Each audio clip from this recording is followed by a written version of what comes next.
में आज हम लोग नेटवर्क एलिमेंट्स डिस्कस करेंगे। तो नेटवर्क एलिमेंट्स में जो हमारा पहला एलिमेंट होता है वो है एक्टिव एंड पैसिव एलिमेंट्स। ठीक है, तो एक्टिव एलिमेंट्स को हम दो तरह से डिफाइन कर सकते हैं। पहला, वो एलिमेंट्स जो इलेक्ट्रिकल एनर्जी को सप्लाई कर सकें, इलेक्ट्रिकल एनर्जी सप्लाई कर सकते हैं, उन एलिमेंट्स को हम एक्टिव एलिमेंट्स कहते हैं। और ये इलेक्ट्रिकल एनर्जी ये किसी अदर सोर्स से सप्लाई करते हैं for infinite duration. For example हमारा जनरेटर होता है या बैटरी जो होती है वो हमारे एक्टिव एलिमेंट में आते हैं। दूसरे तरीके से हम डिफाइन कर सकते हैं कि ऐसे एलिमेंट्स जो एम्प्लीफिकेशन या पावर गेन में कैपेबल हों, यानी एम्प्लीफिकेशन कर सकते हैं या फिर पावर गेन कर सकते हैं, उन एलिमेंट्स को भी हम एक्टिव एलिमेंट्स बोलते हैं। तो इस टाइप के एग्जाम्पल जो हैं हमारे बीजेटी होते हैं, बाईपोलर जंक्शन ट्रांजिस्टर, या ओपैम्प होते हैं। तो ये भी हमारे एक्टिव एलिमेंट की कैटेगरी में आते हैं। दूसरे जो है हमारा पैसिव एलिमेंट्स। पैसिव एलिमेंट्स वो एलिमेंट्स होते हैं जो पावर को एब्जॉर्ब करते हैं। ठीक है, elements that absorb electrical energy and convert it to some other form of energy are said to be passive elements, यानी कि पावर को एब्जॉर्ब करके उसको किसी दूसरे फॉर्म में कन्वर्ट कर देते हैं। For example resistance, inductance, capacitance, transformer, diode. ठीक है, तो सबसे सिंपल एग्जांपल जो है हमारा रेजिस्टेंस है, जो कि हमारे एनर्जी को एब्जॉर्ब करके उसे हीट के फॉर्म में कन्वर्ट कर देता है। ठीक है, अब हम एक्टिव और पैसिव एलिमेंट्स को रेजिस्टेंस के टर्म में भी समझ सकते हैं। रेजिस्टेंस के टर्म यानी कि वीआई कैरेक्टरिस्टिक्स या उसका स्लोप के टर्म में भी हम समझ सकते हैं। तो अगर एक्टिव एलिमेंट है कोई, उस केस में हमारा रेजिस्टेंस जो है वो नेगेटिव होना चाहिए, यानी कि resistance should be less than 0 for certain region of characteristics. तो for certain region of characteristics इसको हम समझेंगे आगे, हम इसके जब एग्जाम्पल देखेंगे तब ये डिस्कस करेंगे। और जो हमारे पैसिव एलिमेंट्स होते हैं, वेयर आर ग्रेटर देन और equal to 0 for entire characteristics. ठीक है, इसको भी हम एग्जाम्पल के थ्रू समझेंगे। तो यहाँ पर कुछ पॉइंट नोट करने के लिए हैं इंपॉर्टेंट पॉइंट्स। जो एक्टिव एलिमेंट्स होते हैं वो हमें हमेशा पावर को डिलीवर करते हैं, यानी पावर को देते हैं। और जो पैसिव एलिमेंट्स होते हैं वो केवल पावर को एब्जॉर्ब करते हैं। तो एक्टिव और पैसिव एलिमेंट्स को अब हम एग्जाम्पल से समझेंगे। तो जो पहला एग्जाम्पल है हमारा वो ये है, सपोज ये कोई हमारे लिए इस तरह से एक सर्किट दिया हुआ है। इस टाइप के सर्किट हमने पिछले लेक्चर में भी डिस्कस किए थे, तो आप लोग उस पिछले लेक्चर को देख सकते हैं।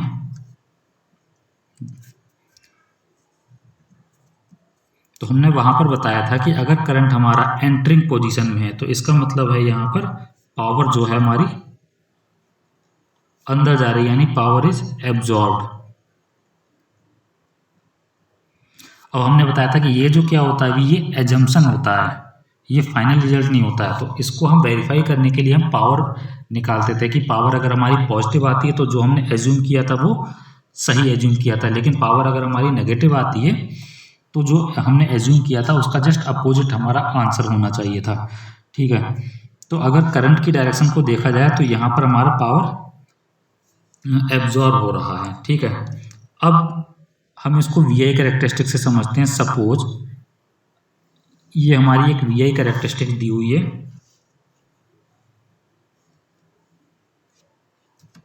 ठीक है, ये V और ये I।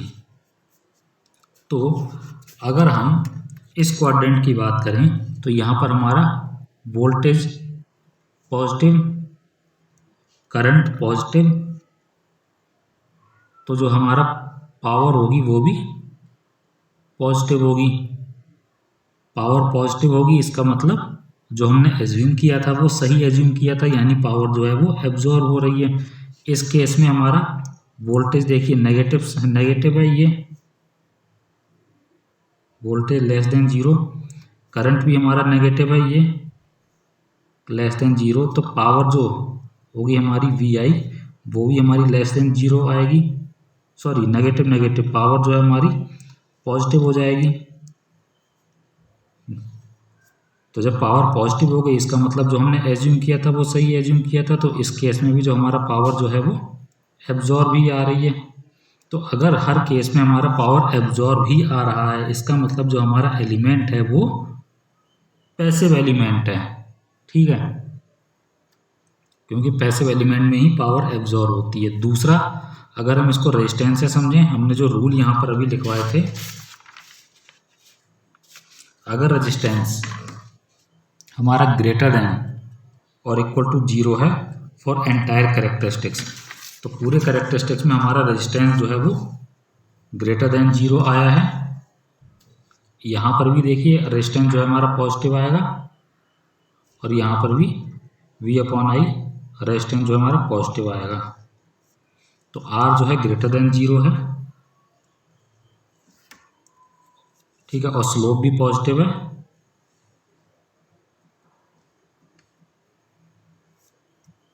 तो ये जो है हमारा यहाँ इस अकॉर्डिंग भी हमारा ये पैसिव एलिमेंट हो गया।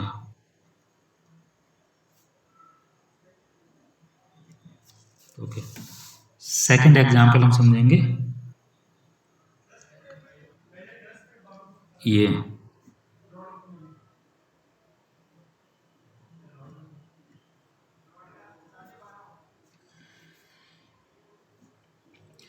सर्किट तुम्हारा ऐसे ही दिया हुआ है, आई प्लस माइनस प्रीवियस एग्जाम्पल की तरह। तो यहाँ पर हमारा जो है पावर इज सेम, इस पावर इज एब्जॉर्ब, ठीक है, लेकिन कैरेक्टरिस्टिक्स जो है वो हमारी कुछ इस तरह से आई हैं, ठीक है, ठीक, कैरेक्टरिस्टिक्स ये है हमारी वी आई। तो सेम पावर वाला फॉर्मूला हम लगाएंगे यहाँ पर हमारा, कलर चेंज कर लेते हैं।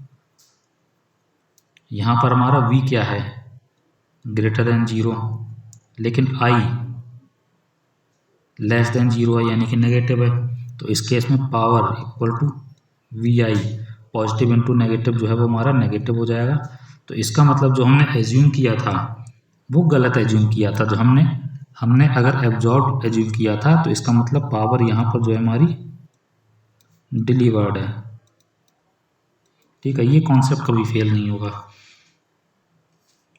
सेम इस क्वाड्रेंट में अगर हम देखेंगे तो जो हमारा वोल्टेज है ये नेगेटिव है, लेकिन करंट जो है ये पॉजिटिव है। तो फिर पॉजिटिव और नेगेटिव हमारा पावर जो होगा वी आई वो जो है नेगेटिव हो जाएगा। फिर नेगेटिव हो गया, इसका मतलब हमारा आंसर जो है इसका जस्ट अपोजिट होगा। यहाँ पर भी हमारा पावर इज डिलीवर्ड। तो पूरे पोर्शन के लिए पावर जो है डिलीवर हो रही है। तो डिलीवर कौन करता है, हमारा एक्टिव एलिमेंट, ठीक है, तो ये हमारा हो गया एक्टिव एलिमेंट।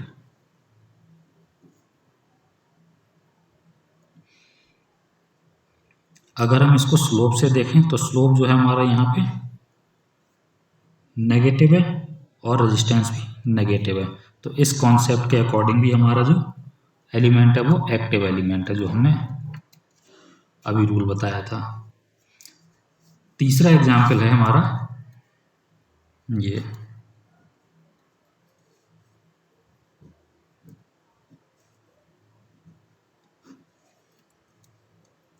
करंट यहाँ पर आउटवर्ड्स डायरेक्शन में है प्लस माइनस एक्स। अब क्योंकि आई जो है लीव कर रही है तो ऐसे केस में हम क्या एज्यूम करेंगे, पावर इज डिलीवर्ड, ठीक। अब सपोज कैरेक्टरिस्टिक्स हमारी कुछ इस तरह से दी हुई हैं,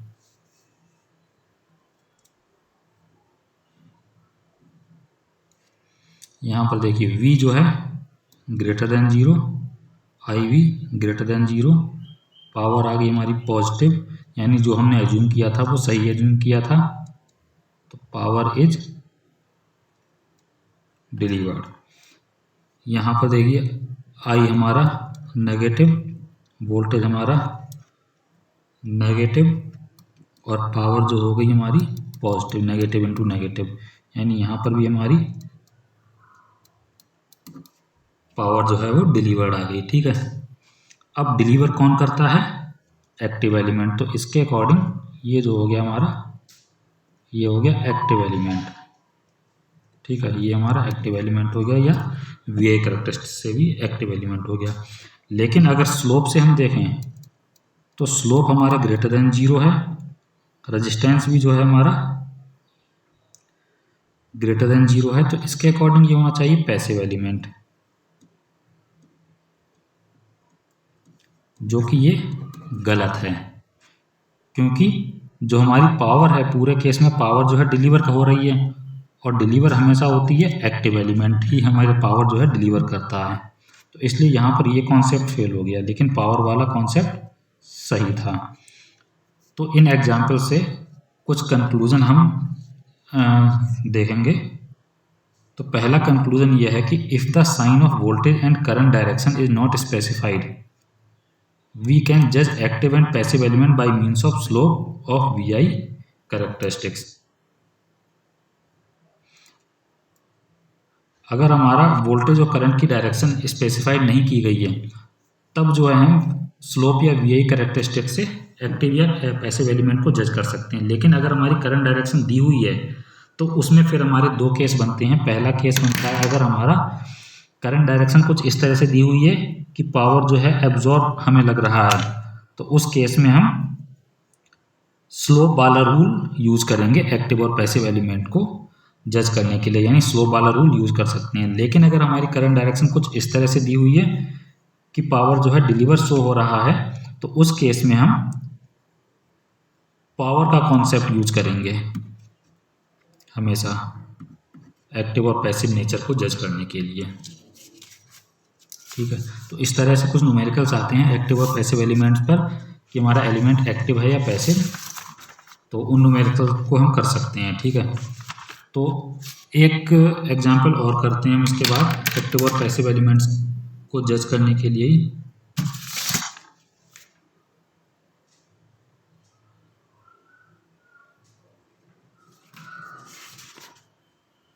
ठीक है, ये है एक एग्जांपल।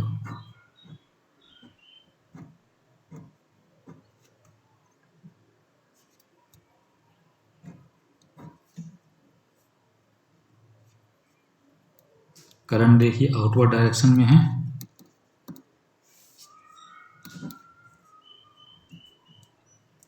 ठीक, करंट आउटवर्ड डायरेक्शन में है, तो पावर जो है हमारा हम क्या जम करेंगे, पावर इज डिलीवर्ड। अब देखिए जो डिलीवर्ड आया तो इसका मतलब जो हम तीसरा नोट पॉइंट हमने लिखाया था उसके अकॉर्डिंग चलेंगे, यानी हमें पावर वाला कॉन्सेप्ट यूज करना ही पड़ेगा, अदरवाइज हमारा आंसर जो है वो गलत हो सकता है। ठीक है, तो कैरेक्टरिस्टिक्स कुछ इस तरह से हैं, सॉरी ये जो है ओरिजिन से पास हो रही है कैरेक्टरिस्टिक्स। अब यहाँ पर देखिए वोल्टेज पॉजिटिव लेकिन करंट नेगेटिव, तो पावर जो है वो हमारी नेगेटिव आ गई, यानी जो हमने एज्यूम किया था वो गलत एज्यूम किया था, डिलीवर ना हो करके यहाँ पर पावर हमारी एब्जॉर्ब हो रही है।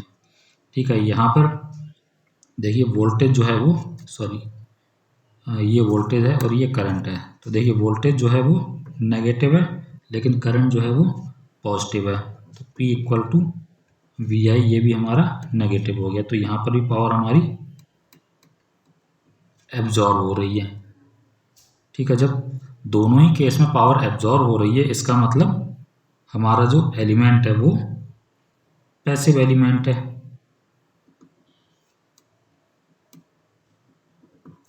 जबकि स्लोप अगर हम देखते हैं तो स्लोप नेगेटिव है और रेजिस्टेंस भी नेगेटिव है, तो इसके अकॉर्डिंग जो है ये एक्टिव एलिमेंट आ रहा था, जो कि यहाँ पर गलत हो जाएगा। ठीक है, सेकंड हमारा एलिमेंट है लीनियर और नॉन लीनियर एलिमेंट। देखिए लीनियर या नॉन लीनियर एलिमेंट्स को हम ऐसे समझ सकते हैं कि जो हमारा लीनियरिटी होती है वो दो चीज़ों से मिलकर बनी होती है, पहला सुपरपोजिशन और दूसरा होमोजिनिटी। तो इसको समझने के लिए सपोज ये हमारे पास एक सिस्टम है,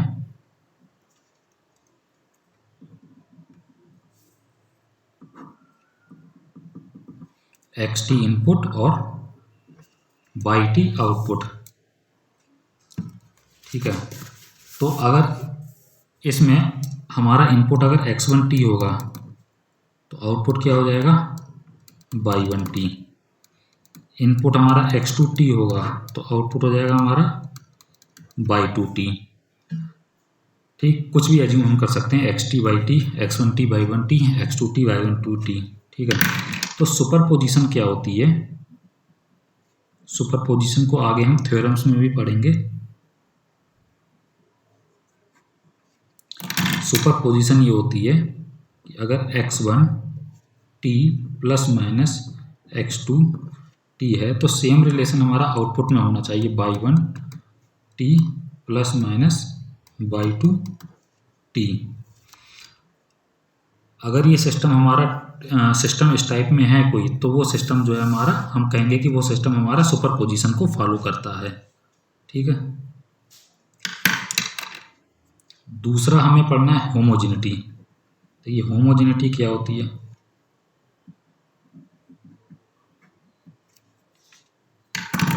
होमोजेनिटी में सपोज ये हमारा इनपुट है x1t, ये आउटपुट y1t। एक इनपुट हमारा x2t, या सॉरी, अगर हम इसमें कोई मल्टीप्लाई करते हैं a से, a x1t, तो यहाँ पर भी हमारा मल्टीप्लिकेशन हो जाना चाहिए a y1t से, यानी इनपुट और आउटपुट जो है हमारा सेम फैक्टर से स्केल्ड होने चाहिए। Input and output are scaled by same factor. तो सुपरपोजिशन यानी लीनियर सिस्टम वो होता है जो हमारा सुपरपोजिशन को भी फॉलो करता है और होमोजेनिटी को भी फॉलो करता है। तो जब दोनों कॉन्सेप्ट को हम मिलाते हैं तो हमारी इक्वेशन कुछ इस तरह से बनती है, a1 x1t plus a2 x2t is equal to a1 y1t plus a2 y2t। ये हमारी बन गई सुपरपोजिशन की इक्वेशन। इनपुट और आउटपुट में यहाँ पर हमारा एक लीनियर कॉम्बिनेशन है, इसको हम कह सकते हैं कि ये हमारा सिस्टम जो है वो लीनियर है। अगर इसको एक एग्जांपल से समझें,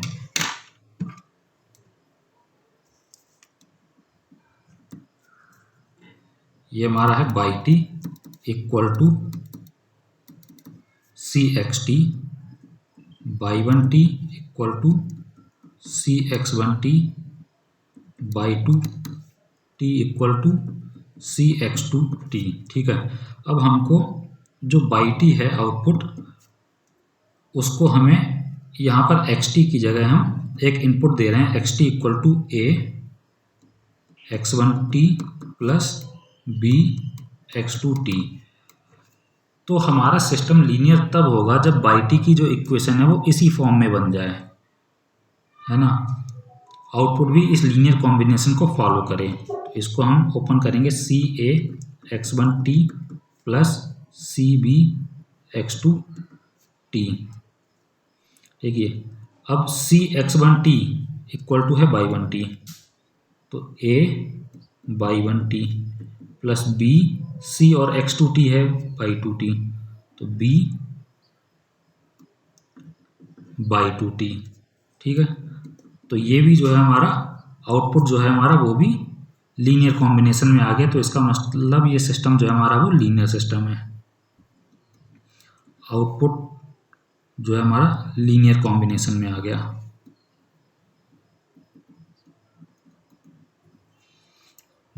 that means system is linear.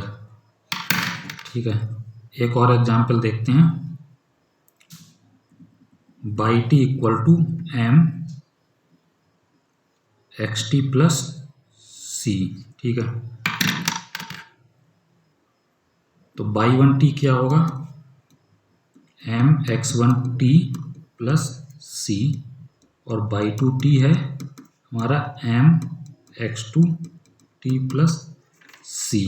तो हमें बाई टी अगर निकालना है तो एक्स टी की जगह हम वही रखेंगे a x one T plus b x two T plus C.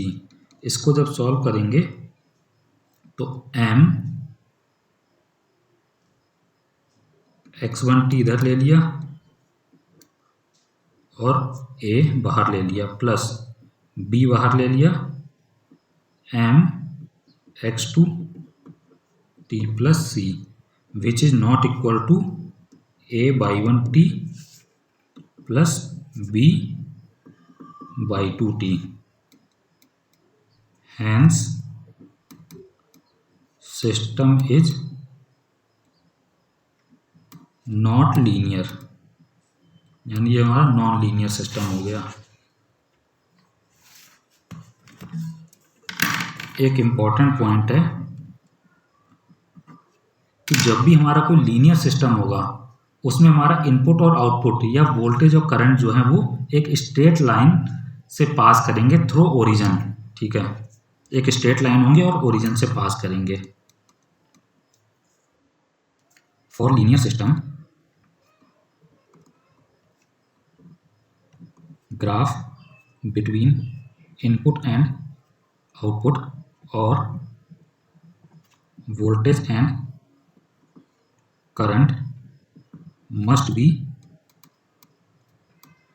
straight line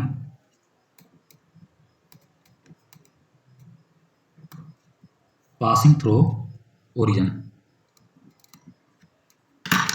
okay,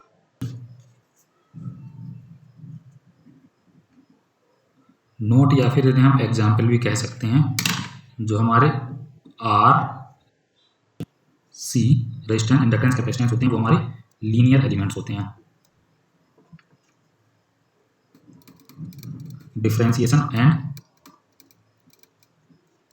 integration are also